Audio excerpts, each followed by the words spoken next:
अगले 2 महीने के लिए अगर तुम इस रोड मैप को फॉलो करते हो तो फिर तुम्हारे बोर्ड एग्जाम में 95% आने से कोई रोक नहीं सकता। आज इस वीडियो में तुम्हें कुछ अंदर की ऐसी बातें बताने वाला हूँ जिसे तुम्हें कोई नहीं बताएगा, ना तो तुम्हारा कोई दोस्त बताने वाला है, ना टीचर, और ना कोई इस यूट्यूब पर। बहुत ज़्यादा स्ट्रेस्ड फील कर रहे हो, उसका सॉल्यूशन भी तुम्हें वीडियो के लास्ट में मिल जाएगा। एक टॉपर हमेशा टॉप क्यों ही करता है, इन सब चीज़ों के बारे में आज डिटेल में इस वीडियो में बात करेंगे, तो वीडियो को लास्ट तक देखना। So hi everyone, this is Mukul और आज की वीडियो में हम बात कर रहे होंगे कि वो क्या सीक्रेट है जिससे कि तुम अपनी क्लास 10th में 95% लेकर आ सको। और जो चीज़ें मैं तुम्हें इस वीडियो में बताऊंगा ना, मैंने बहुत सारे टॉपरों से ये बात पूछी है, तो उन सब में जो कॉमन बात आई है वो बातें मैं तुम्हें आज इस वीडियो में बताने वाला हूँ। और उन्हीं बातों को तुम्हें फॉलो करना है जिससे कि तुम भी बहुत तगड़ा स्कोर कर सको। तो आने वाले इन 2 महीनों के लिए इन बातों को अपने दिमाग में एकदम से बैठा लो। तो चलो फिर बताता हूँ। सबसे पहले यार, ये 3 प्रिपरेशन टिप्स जो सभी टॉपर्स अपनाते हैं, जिनमें फर्स्ट है कि वो पहले एग्ज़ाम के पैटर्न को समझते हैं कि किस तरह से तुम्हारा एग्ज़ाम पेपर बन रहा है, कितने क्वेश्चंस उससे किस नंबर के आते हैं, कौन सा चैप्टर कितने वेटेज का है। मतलब वो पूरे एग्ज़ाम का पैटर्न को अच्छे से समझता है। तो ऐसा ही तुम्हें करना है। और तुम उस पैटर्न को कैसे समझोगे उसके लिए मैं तुम्हें आगे बताऊंगा। फॉर्मेट समझ आने के बाद एग्ज़ाम का, तो सेकंड टिप में टाइम मैनेजमेंट करते हैं। तो यार, टाइम मैनेजमेंट बहुत तगड़ी चीज़ है, इसके बगैर तुमसे पढ़ाई अच्छे से हो ही नहीं सकती। तुम्हारा पता है क्या बहाना रहेगा कि भैया हमारे पास तो टाइम ही नहीं बचता, ट्यूशन जाते हैं, स्कूल जाते हैं। अबे यार, इन कामों को तो टॉपर्स भी करते हैं, तो पर वो भी अपने लिए सेल्फ स्टडी के लिए टाइम निकाल ही लेते हैं। तो तुमसे क्यों नहीं हो पाता? और अगर तुमसे टाइम मैनेज नहीं हो पा रहा है तो ये वाली वीडियो तुम्हें स्क्रीन पर शो हो रही होगी, इसे बाद में जाके देख लेना। इन वीडियो की लिंक मैं तुम्हें डिस्क्रिप्शन में दे दूंगा या फिर तुम्हें आई बटन में मिल जाएगी। तो मैथ्स, साइंस और सोशल साइंस तीनों सब्जेक्ट के लिए मैंने ऑलरेडी ये वीडियो अपलोड की है। इनमें मैंने तुम्हें कंप्लीट रोड मैप बताया किस तरह से तुम अपने सब्जेक्ट को कंप्लीट कर सकते हो, कितने टाइम में, और कौन सा सब्जेक्ट में किस तरह से पढ़ना, कितने टाइम के लिए। सब कुछ तुम्हें इन वीडियोज में मिल जाएगा। अगर तुमने नहीं देखी है तो जाके देख लेना। तो टाइम मैनेजमेंट की मैंने यार तुम्हारी ये प्रॉब्लम सॉल्व कर दी है।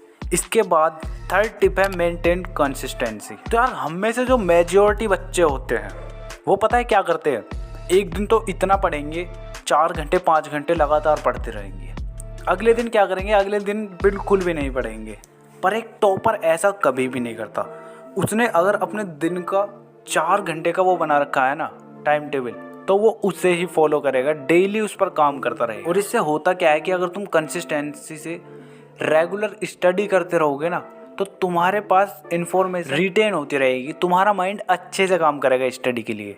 अब तो वैसे भी यार तुम्हारे पास टाइम कम है, तो अब डेली पढ़ो, डेली पढ़ते रहो। 4 घंटे 5 घंटे सेल्फ स्टडी को दो ही दो। तगड़ी तैयारी करो। पहले प्री बोर्ड को फोड़ना है, फिर उसके बाद बोर्ड एग्जाम को बहुत तगड़े से फोड़ेंगे। अब यहाँ तक ये बात तो हो गई 3 टिप्स जिनको वो फॉलो करते थे। अब तुम्हें बताता हूँ सब्जेक्ट वाइज स्टडी प्लान। तो यार, मैथ्स को जब भी तुम पढ़ने बैठो, तुम्हें उसके टॉपिक डिवाइड करने हैं। डिफ़िकल्टी लेवल वाले टॉपिक अलग करो, वीक वाले अलग करो, और स्ट्रॉन्ग वाले अपने अलग करो। और जो तुम्हारे इजी टॉपिक्स है पहले उनसे स्टार्ट करो। तो होते होंगे ना, तुम्हारा एक चैप्टर जैसे होता है, उसमें इजी भी क्वेश्चंस होते हैं, डिफ़िकल्टी भी होते हैं, मीडियम भी होते हैं। तो पहले इजी करो, फिर मीडियम, फिर डिफ़िकल्ट, एकदम अच्छे से प्रैक्टिस करो बस। इसके बाद साइंस। तो साइंस में तुम्हें फोकस करना है कॉन्सेप्ट्स पर। कोई भी टॉपिक चल रहा है उसकी प्रैक्टिकल एप्लीकेशन भी देखो, और डायग्राम वगैरह और एक्सपेरिमेंट्स जो होते हैं उनको रिवाइज करते रहो। तो साइंस के लिए तुम्हारे लिए इतना ही काफ़ी है, इतने में तुम बहुत तगड़ा स्कोर करने वाले हो। और बाकी का मैंने वीडियो की लिंक तुम्हें दे ही रखी है, तो इस वीडियो के बाद देख लेना। इसके बाद आता है इंग्लिश। तो इंग्लिश के लिए तुम्हें जो करना है वो तुम्हें सबसे पहले लैंग्वेज स्किल पर ध्यान देना है। उसमें तुम्हें रेगुलर रीडिंग करते रहना है, राइटिंग प्रैक्टिस करनी है, और तुम्हें ग्रामर और वोकैबुलरी रूल्स अच्छे से आने चाहिए। अगर तुम इन सब पर अच्छी पकड़ बना लेते हो तो फिर तुम्हारी इंग्लिश में भी बहुत अच्छे मार्क्स आने वाले हैं। इसके बाद आता है सोशल साइंस। तो इसमें यार तुम्हें नोट्स बनाने पड़ेंगे बहुत ही अच्छे से, जिसमें तुम्हें निमोनिक्स टेक्निक लिखनी है इवेंट्स को याद करने के लिए, और क्वेश्चंस के आंसर लिखने की प्रैक्टिस करते रहना है। जो भी चैप्टर पढ़ो उसको अच्छे से समझो, क्या उस चैप्टर में बात चल रही है। अगर तुम एक स्टोरी की तरह सुनोगे तो फिर तुम्हें अच्छे से चीज़ें समझ में आएंगी। तो इन चारों सब्जेक्ट को पढ़ने का टॉपर्स का जो तरीका होता है वो मैंने तुम्हें बता दिया है, तो तुम्हें भी ये फॉलो करना है। अब यहाँ तक बात होगी स्टडी प्लान की। अब बताता हूँ तुम्हें प्रैक्टिस और रिवीजन स्ट्रेटजी। तो प्रैक्टिस और रिवीजन के लिए मैंने तुम्हारी दोनों प्रॉब्लम को सॉल्व करने के लिए एक ही सॉल्यूशन बता दूंगा। तुम्हें प्रैक्टिस करनी है, तुम्हें लगाने हैं मॉक टेस्ट, और वो मॉक टेस्ट ऐसे होने चाहिए जो तुम्हारे एग्जाम पैटर्न से रिलेटेड हो, बिल्कुल same to same new pattern जैसे तुम्हारा CBSE का अब है ऐसा ही होना चाहिए। और रिवीजन के लिए तुम्हारे पास होने चाहिए फ्लैश कार्ड या फिर शॉर्ट नोट्स, ये चीज़ें तुम्हारे पास होनी चाहिए। पर अब जैसा कि तुम्हें भी पता है तुम्हारे पास थोड़ा टाइम कम है, तो तुम्हारे लिए बेस्ट सॉल्यूशन ये है कि तुम्हें लेने हैं सैम्पल पेपर्स, और सैम्पल पेपर्स लेने हैं तुम्हें ओसवाल बुक्स के।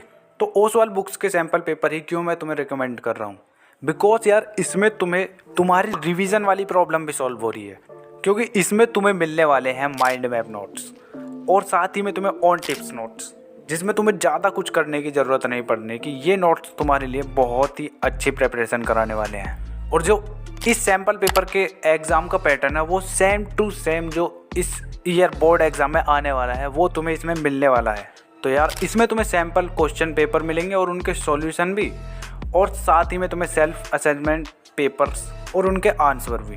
तो इन सैम्पल पेपर्स के क्वेश्चन को सॉल्व करने से तुम्हें आइडिया हो जाएगा कि किस तरह से तुम्हारा पेपर बोर्ड एग्जाम में आने वाला है। तो सबसे बेस्ट तुम्हें ये सैम्पल पेपर ही मिलने वाले हैं। और क्या क्या मिलेगा इसके अंदर वो भी बताता हूँ। तो तुम्हें इसमें मिलेगा टॉपर आंसर शीट, और क्वेश्चंस में तुम्हें मिलने वाले इसमें competency based questions, case based questions, और तुम्हारे ऑब्जेक्टिव क्वेश्चंस भी तुम्हें इसमें मिलने वाले हैं, और साथ ही में पिक्टोरियल क्वेश्चंस भी तुम्हें इसमें मिलेंगे। और तुम्हें इसमें पता चल रहा होगा कि तुम्हारे एग्जाम में कितने % केस बेस्ड क्वेश्चन आने वाले हैं, कितने % ऑब्जेक्टिव क्वेश्चंस, लॉन्ग आंसर्स तुम्हारे कितने होंगे, शॉर्ट आंसर्स कितने होने वाले हैं, सब कुछ तुम्हें इसमें पता चल जाएगा। तो यार ओसवाल बुक्स का ये सैम्पल पेपर एकदम बेस्ट है। अगर तुम इसे बाय करना चाहते हो तो तुम्हें लिंक डिस्क्रिप्शन में मिल जाएगी, वहाँ से जाके तुम बाय कर सकते हो, बिकॉज यार मेरी लिंक से तुम्हें थोड़ा बहुत डिस्काउंट मिल जाएगा। तो यार जाओ फिर जल्दी जाके अभी बाय कर लो। तो यार सैम्पल पेपर और मॉक टेस्ट लगाने से तुम्हें फ़ायदा ये होता है कि तुम्हें अपनी मिस्टेक्स का पता चलता है कि तुम एग्ज़ाम में क्या क्या गलती करने वाले हो, वो गलती तुम घर पर ही कर लेते हो, जिससे तुम्हारा एग्ज़ाम टाइम भी बच जाता है। वहाँ तुम अच्छे से तुम्हें पता होगा कि तुम्हें ये गलती नहीं करनी है, और तुम्हें पता होता है कि तुम एग्ज़ाम पेपर को कितनी देर में कर सकते हो। घर पर जब तुम बैठो ना करने के लिए, 3 घंटे का अगर तुम्हारा पेपर है तो तुम्हें वो सॉल्व करना है 2 घंटे या फिर 2.5 घंटे में। बाकी का जो टाइम बचता है उसमें तुम्हें एनालाइज करना है कि तुमने कहाँ मिस्टेक किया। अब जैसे जैसे तुम्हारे एग्ज़ाम्स पास आने वाले हैं वैसे ही तुम्हारा एग्ज़ाम स्ट्रेस बढ़ने लगेगा। तो उसको कम करने के लिए तुम्हें सबसे पहले अपनी हेल्दी लाइफ स्टाइल को फॉलो करना है। उसमें तुम्हें रेगुलर एक्सरसाइज करना है, सफिशिएंट स्लीप लेनी है, और एक बैलेंस्ड डाइट लेनी है तुम्हें। इससे तुम्हारा स्ट्रेस रिड्यूस होगा और फोकस इंप्रूव होगा। और इसके साथ साथ तुम्हें माइंडफुलनेस प्रैक्टिसेस करनी है, जिसमें तुम मेडिटेशन करोगे या फिर योगा कर सकते हो। जब भी तुम्हें टेंशन या स्ट्रेस हो तो आराम से शांति से बैठ जाओ और गहरी गहरी सांसें लो अंदर बाहर, जिससे तुम्हें कुछ टाइम बाद अपने आप ही अच्छा फील होने लगेगा। और इसके बाद तुम अपने पेरेंट्स की हेल्प ले सकते हो, या फिर अपने किसी भाई की, बहन की, या फिर दोस्त की। उनको अपने स्ट्रेस के बारे में बताओ, क्या प्रॉब्लम तुम फेस कर रहे हो। अगर तुम इन बातों को उनके साथ शेयर करोगे तो तुम अच्छा फील करोगे, तुम्हारा स्ट्रेस कम हो जाएगा। तो बस यार आज की वीडियो के लिए इतना ही। वीडियो कैसा लगा कमेंट में बताओ, और इस वीडियो को अपने दोस्तों के साथ शेयर कर दो, व्हाट्सएप ग्रुप में अपने स्कूल के और ट्यूशन के में अभी शेयर करो। बाकी का मिलते हैं एक और इंटरेस्टिंग वीडियो में। तब तक के लिए जो स्क्रीन पर वीडियोस हो रही है इन वीडियोस को देख लो। तो जाओ फिर पढ़ लो।